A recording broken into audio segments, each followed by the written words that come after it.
I figured for a Touch Designer event, it's only fitting to build the actual presentation in Touch Designer. So, hey, cool. Thank you so much for having me. My name's Torin. I am a creative technologist and real-time graphics artist and educator. I wanted to start today by showing a project actually from around a couple years ago. And this was a project that I worked on with my friend Yo-Yo. So Yo-Yo got accepted into the Shed's artist open call. And it was a really incredible performance. And a lot of it was actually following Yo-Yo's experience and journey with chronic pain. And it was so incredible to see a community come together to work on this project and put together this performance. And I remember early on, I think it was Yo-Yo and then my friend Avnish, who's also here. And the three of us, I think, saw our first intro to Touch Designer ever at Pioneer Works. And I think it was Dave and Gabe and Vincent were doing a presentation. And it was really an incredible moment to come back kind of full circle and work on this project together. And yeah, so this piece was kind of like a hanging scrim projection, and it was a performance that explored Yo-Yo's dance movement, and a lot of my focus was on trying to take Yo-Yo's vision as an artist and kind of bring that to life, and also take some of the pieces that she had collaborated with Avnish on for some of his shaders and incorporate those into the performance so that as she danced, you could have that feedback, and also exploring some of the connections between her and our friend Palana Keke, who was a remote performer. So we had to beam in Yo-Yo's friend to be able to do the presentation or the performance together from New Zealand and in New York at the same time. And one of the reasons I also wanted to bring up this project is that during this process, we met with the director of the open call for artists, and they had this really amazing philosophy that I actually wanted to share with you all right now. And that philosophy was, how can we give artists the best stage possible early in their career? And this is something I've been thinking about a lot recently, and trying to explore what that looks like and the ways that we can sort of create those things. And I have a lot of feedback. I've been thinking about that in sort of three main areas, and I think it kind of comes down to community, tooling, and the stage or the actual space itself. And so starting with kind of the community side of things, I wanted to share a brief story of kind of my entry into the Touch Designer space. And it actually started a number of years ago when I was teaching a creative coding course at Parsons. And I remember pitching the idea of doing a Touch Designer class to Parsons. And they were like, no, maybe next semester, which is a hard no. It's definitely not happening. And I kept pushing, and eventually I even mentioned it to some of my students. And I specifically mentioned it to Isaac Sante, who's here. And I remember hearing back from the final period after the class registration happens, and all of a sudden, one of the professors was like, "Hey, so there's a group of students petitioning to have the class offered," and they made it happen, and there was enough draw from the community that we actually had enough people sign up to open 2 whole sections, and Matt totally saved the day and came in, and we actually co-taught the first Touch Designer class at Parsons together. And it was a really, really incredible experience. And one other thing I also wanted to share from that as well is that I kind of felt like an outsider to it at first. Suddenly this opportunity came up, but I also felt like there were way more people who had more experience with Touch Designer than I did. And that's kind of tricky, right? I felt like they should be the person to teach the class. And I think one of the amazing things about teaching is that also it gives you an opportunity to kind of sit in that uncomfortableness of not knowing things. And I think that fostering that is really, really incredible, and kind of sitting in that uncertainty. And so I wanted to show a couple of pieces from the class. I can't actually show too much because it's got to be things that the students have publicly shared. But one of the things that I I ended up doing as a project for the students is to have them make a tutorial at the end of the semester. And the goal is that it puts them in that like learning opportunity, and it's been really amazing to see some of the pieces that they've created. Let me check the sound real quick. There should be some audio coming through, potentially. Oh, there we go. And then I'll restart it real quick.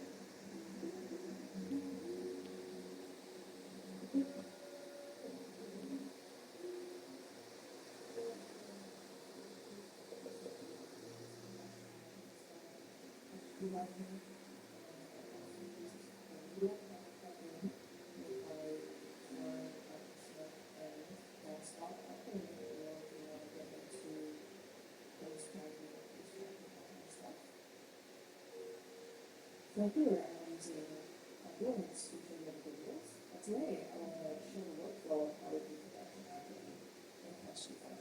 So this kind of goes into the actual tutorial itself now. But it was really amazing to see like the variety of projects that the students have been working on. You know, things like building a custom zoetrope that when you scream into the microphone, it'll spin around and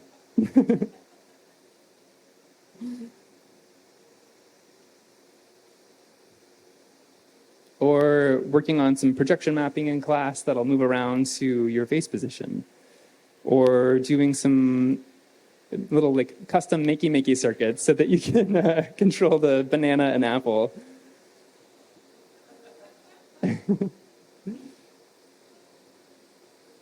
So one of the things that I've been thinking about a lot also, and kind of coming back to this, is the tooling. So a lot of the times when I'm working on some of the tooling in Touch Designer, I was actually thinking a lot about the class, right? That was a huge influence on the way that I'm designing these things. So the students didn't really have access to a stage. We kind of just had a classroom, but we had community. And so when I'm thinking about making these tools, I was kind of thinking a lot about the college student's perspective. Like, you know, at the time, you probably don't want to spend $5 on a burrito, so you're not going to go out and spend $700 on a Connect. And so one of the things that I started focusing on was exploring how I could use motion tracking or body tracking and allow students to be able to play around with that really easily. And I started sharing those things online, and one of the amazing things is that actually I had Dom Scott reach out, and I found like this is like an initial comment on one of the videos, and Dom was super interested in some of the pose tracking pieces, and he was like, "Hey, what if he was like, "Oh, I really want to explore some of the face tracking side of things." And at the time, I ended up just sending him all the details behind the scenes of how it worked and how to produce something like that. And he came back the next day, and he was like, "I made it." And I was like, "Wait, what? That's incredible!" And so I pitched to Dom. I was like, "Hey, what if we actually took all of MediaPipe and we tried to turn it into a toolkit that would allow anyone to be able to use it?" And so we disappeared off the face of the planet for about a month, and then we came back. Also wanted to give a huge shout out to Dom Scott here. And we ended up producing the MediaPipe plugin. And what I wanted to do is share a couple little pieces of projects that I had done as some experiments, and also share the stage with some other artists to kind of give everyone an opportunity to see what people have been exploring.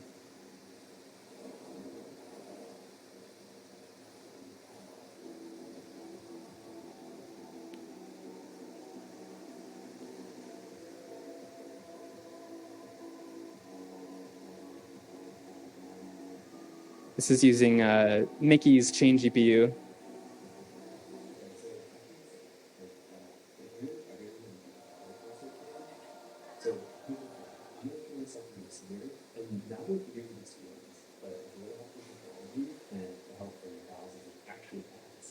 Using Touch Designer and the MediaTek plugin, I can track my face and then tell when I'm making the sounds. So you could probably just grab this plugin, and it's packed with thousands of samples from this audience of every single sound to it. And all you can do is trick me. Instead of me thinking my face is an actual MediaTek plugin, I'm feeling as a media device open in Touch Designer, so I can automatically send notes based off of my face's activation. So now, as I move my face up and down, it'll send out notes, and then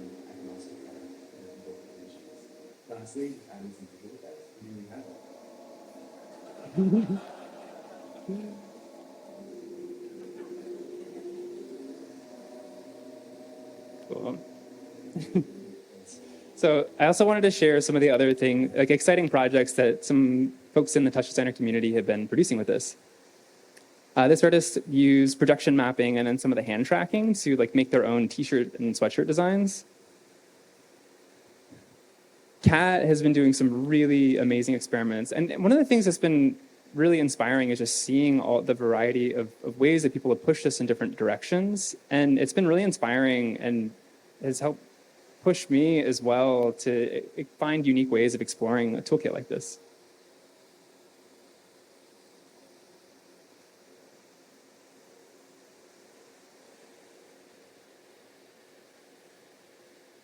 Got some futuristic UI over here.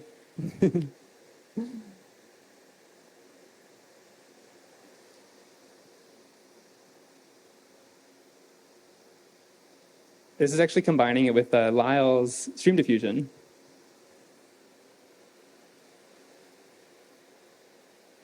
Got our classic. Lee Song's experiment was so cool. And one of the things that was really exciting, so Lee's experiment here, this is the first time that we saw someone go and actually train their own custom model. So he went in and trained an entire model on sign language to be able to produce the different character trackings. You see some public installations. Got Brian, who's here. Shout out to Brian. This one was so cool.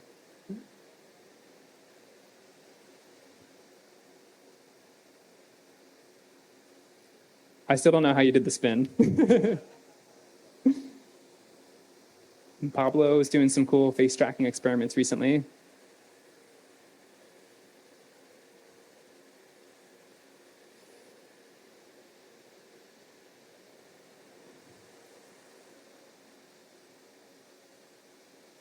Also a little Pepper's ghost action. So Christian's been doing some really interesting experiments, doing a lot of hand tracking, and also combining it with different synths as well. So he'll combine his experience with, it seems like modular synth design also, to create some of these different pieces. If the audio is playing, there's a really good little synth that it's connected to. Yeah.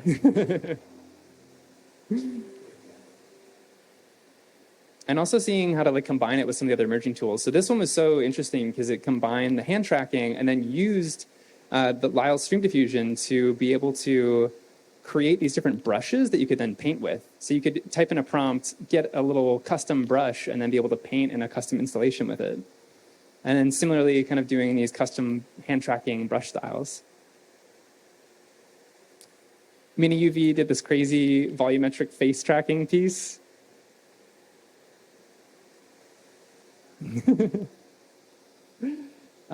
Some fun pieces from Amir also doing some face tracking and connecting it to lasers. So it's a little hard to see in the dark, but they're doing some pinch tracking and hand tracking here. Some museum interface explorations. Bonnie's been doing some really fun experiments too, and kind of these early 90s Windows 2000 style interfaces, like this one with the hand tracking as well.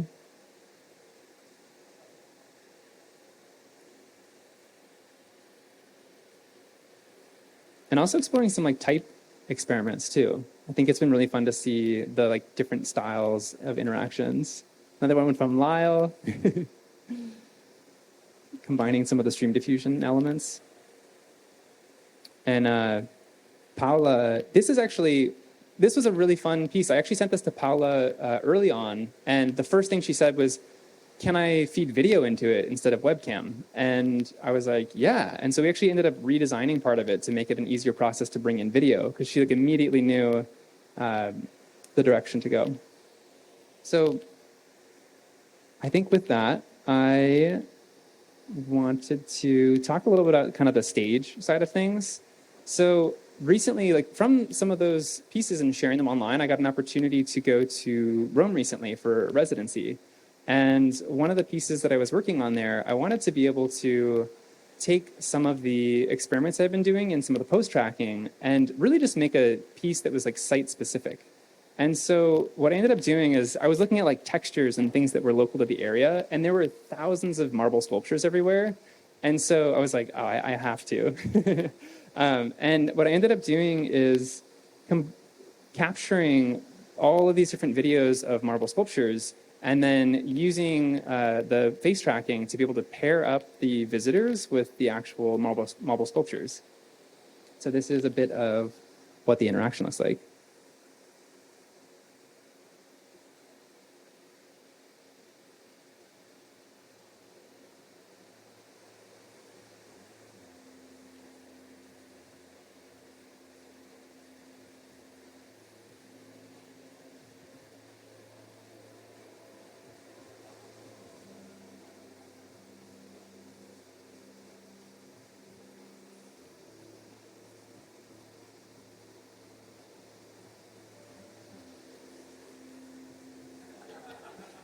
And there was also some hidden ones in there as well if you get really, really close to the webcam.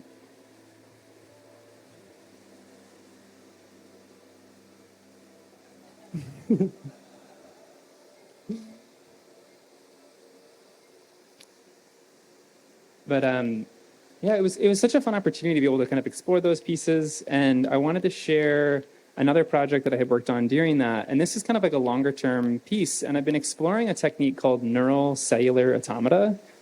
And this is kind of a little behind the scenes of testing some of the setup for it. And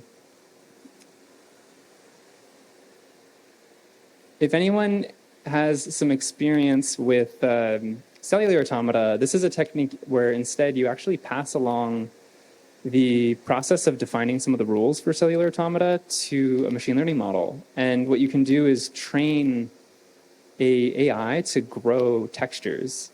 And I have a couple little examples here. So for example, I wanted to do a little deep dive into it, but I think for timing, I might have cut myself a little short. Okay. But basically, neural cellular automata is, I feel like for cellular automata, you may have seen something like Conway's Game of Life, where there's a very simple rule set that allows you to explore this very like emergent behavior. And so one of the things that I wanted to share here is neural cellular automata has actually been trained on textures. So here, an AI, it's actually kind of growing these textures. And what you can do from that is kind of customize the different rule sets. And so this is kind of a little sneak peek of a component I'm actually going to release soon. And another piece that I showed during the residency.